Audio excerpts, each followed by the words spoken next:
अऊज़ु बिल्लाहि मिनश शैतानिर रजीम बिस्मिल्लाहिर रहमानिर रहीम अल्लाहुम्मा सल्लि व सल्लिम व बारिक अला मन इस्मुहु सय्यिदना व मौलाना मुहम्मदुन अहमदुन हामिदुन महमूदुन हबीबिकल नबिय्युल उम्मीय रऊफुर रहीम व अला आलिहि व अस्हाबी अजमाइन व बारिक व सल्लिम सल्ली अलैहि। मुअज़्ज़िज़ सामीन कराम, अस्सलामु अलैकुम व रहमतुल्लाहि व बरकातुहू। आज हम जिस मौजू पे बात कर रहे हैं वो है ला इलाज मर्ज़। ला इलाज कोई भी बीमारी है तो उसका इलाज हम किस तरह से करेंगे। अल्लाह रब्बुल इज़्ज़त ने कुरान मजीद फ़ुरक़ान हमीद के अंदर हर बीमारी का इलाज रखा है। तो ऐसा तो मुमकिन ही नहीं है कि कोई बीमारी ला इलाज हो। कोई भी बीमारी है वो ला इलाज नहीं हो सकती है। तो अल्लाह रब्बुल इज़्ज़त ने हर चीज़ का इलाज कुरान मजीद के अंदर रखा हुआ है। अब अगर खुदा ना खास्ता कोई भी बंदा, कोई औरत है, कोई मर्द है, कोई बच्चा है, कोई बच्ची है, कोई भी शख्स है, वो किसी ऐसी बीमारी के अंदर मुब्तला हो गया है जिसके मुतल्लिक डॉक्टर्स ने आपको कहा कि भाई अब इसका इलाज हमारे पास नहीं है, तो उन्होंने ये बात आपसे की है कि इसका इलाज हमारे पास नहीं है, तो उन्होंने ये तो नहीं आपसे कहा कि इसका इलाज और किसी के पास नहीं है।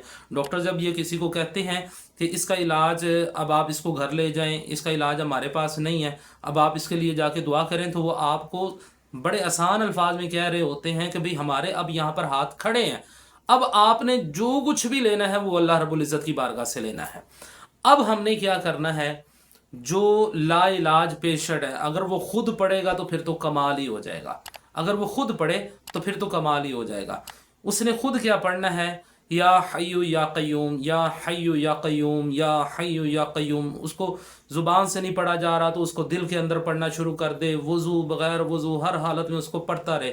और कोशिश करें कि उसको जो पेशेंट है उसको आप वज़ू की हालत में ही रखें, तो हर टाइम जो है या हय्यु या क़य्यूम पढ़ता रहे। और उसके साथ जो उसके घर वाले अफराद हैं वो क्या करें, आपने सूरह रहमान और सूरह यासीन, सूरह यासीन या सूरह रहमान दोनों में से किसी एक सूरत को ले लें, या दोनों भी ले लेंगे तो और अच्छा कमाल हो जाएगा। तो आपने ये छोटा सा अमल करना है। करना क्या है, सूरह रहमान पढ़ेंगे तो उसको भी 7 मरतबा पढ़ लें, सूरह यासीन पढ़ रहे हैं तो उसको भी 7 मरतबा पढ़ें। पढ़कर पानी के ऊपर दम करके उस मरीज को रोजाना वही दम वाला पानी जो है सूरह यासीन का या सूरह रहमान का, वही उसको पिलाते रहें।